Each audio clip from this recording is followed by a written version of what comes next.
Hey y'all, it's Nicole, and this is the layout that I'm going to be creating using these two pictures and this stencil here. I'm going to be using 3 Distress Oxide inks to make an ombre effect with this stencil. So the first thing that I do is I use my lightest color up at the top, and you can do this with any 3 different colors, not like pink, yellow, orange, or well, maybe you could do that, but I'm just taking 3 different colors of oranges, working my way from the lightest color to the darkest color. And you can see there how the ombre is turning out on my page. I'm going to move my stencil and I'm going to do the same thing over here. Again, going from lightest and then doing the medium and then doing my darkest color at the bottom. And then I'm going to finish it off doing it on the other side as well. So that is showing you exactly how you can use 3 different hues, 3 different shades of the same hue. There we go. And 1 stencil to make an ombre effect on your page. So now what I'm going to do is I'm going to take my inks and water them down a bit and then add some splatters. And I'm also going to add like some little distressed areas of ink within the same color of doing it. That one did not work out well. I'm going to redo that in a minute. But here's the medium colored one.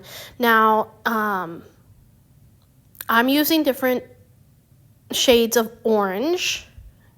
But like I said, you can use whatever kind of inks you have. And if you have 3 different shades of pink or green or blue, you can use any of those kinds of things to get this same look.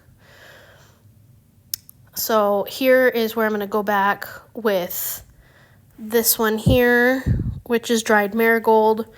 And I'm going to go ahead and add some more. And now this looks much better than what I had before. So I'm going to let that dry. And then I'm going to come back later. And here is another stencil that I have. It's a bigger stencil. And for this one, I'm just going to outline the shapes with my pen. And that way it just gives another dimension to this layout that, you know, just something more. You guys know that more is more for me. So since I'm adding that black, I'm going to go ahead and go in here with some Distressed Oxide black soot spray, and I'm going to add some black splatters all up in my layout. And then I'm going to put that aside to dry, and that dries really quickly. So in the meantime, I'm going to pick my papers that I want for this layout. I decided I'm going to do orange and pinks. So I'm going to grab 3 papers. This is the Paige Evans Adventurous paper pad. And as you can see here, I'm working my way towards different pages. Here's the last page I'm going to grab. So I had grabbed those 3 pages. And what I'm going to wind up doing is, of course, cutting off the branding strip. And then I'm going to tear the 2 of these pages and make like a little shelf on my layout. And then from the last page, I'm going to fussy cut out some of those big flowers. You can see them right there. I'm going to fussy cut some of those out.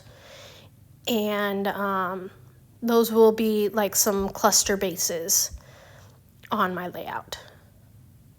So here we go. You can see that I had to, and you know, I don't want to cut into the other flowers because what if I need more fussy cut flowers, or what if I want to use that paper in that way? So I do go off screen and I distress my photos and I distress the edges of my papers as well. And I do that over my trash can so that I can try to control where all of those little paper fuzzies wind up, and I always hope that they wind up in the trash can. So here I'm going to start adding this to my layout. Like I said, I'm going to create like a little shelf for my photos. And those are the two papers that I'm going to use. And now I'm going to curl up the ends just to give it some interesting texture. Now I'm doing it to the bottom layer, and I decided that these pictures are too big. I mean, my cat is right in the middle. He's actually playing with my daughter's shoes. So yeah, he's silly. And see there now, you can see more of him, just him and only him. And then you can see more of the work that I did on the background as well. So here I am. I'm going to use some foam tape to pop these up off the background. And now I'm going to start embellishing. And the first thing I do is I am going to lift up the petals of these flowers, and then I'm going to double them up, and I'm going to put them on my page. I look at these chipboard pieces from Adventurous and I decide not to go with them. And this is what I'm going to use for my title, which is Silly Cat.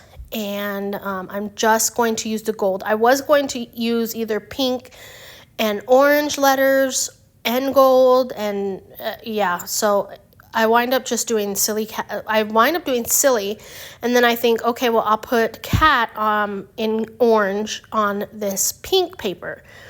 And it did not pop out or anything, so I'm going to go ahead and go back and do gold on that as well.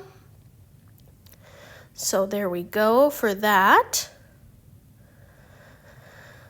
And then I'm going to grab the floral ephemera from Adventurous, and I'm just a sucker for flowers, you know, because I fussy cut some out. Now I'm going to add some of the florals from the ephemera, and I do cut some of them apart so that I can just take the pink and orange ones, and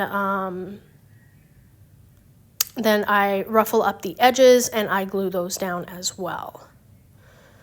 So that's what I'm doing now. Don't be afraid to cut up your ephemera to the way that you want. If you want just a pink flower and not those blue leaves, just do it. You don't have to use the blue leaves. So that's kind of a little tip for me. I actually learned that from Missy. And, you know, it's something stupid you learn. Like, duh, I bought this product. I can use it the way I want to. I don't have to use it the way that I'm told to or whatever. It's yours. Nobody's looking after you. So anyway, okay, speech done. There I go, fluffing everything up. Then I'm like, what do I put on next? I need, oh, well, I have to put this leaf on first. But I need something else. You know what I mean? Like, more is more. So I'm just trying to find something else to put on this page. And after some thinking, what do I come up with? Twine, I think. I know twine. Yes, twine. So as you can see, I'm just kind of letting it fall wherever, and then it catches on my scissors, so then I have to go back through and let it go again. And then I do the bottom part. And then I'm going to show you a little bit of my gluing technique for it.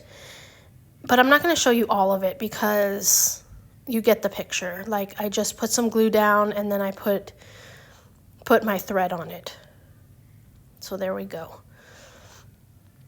So that's all glued down now.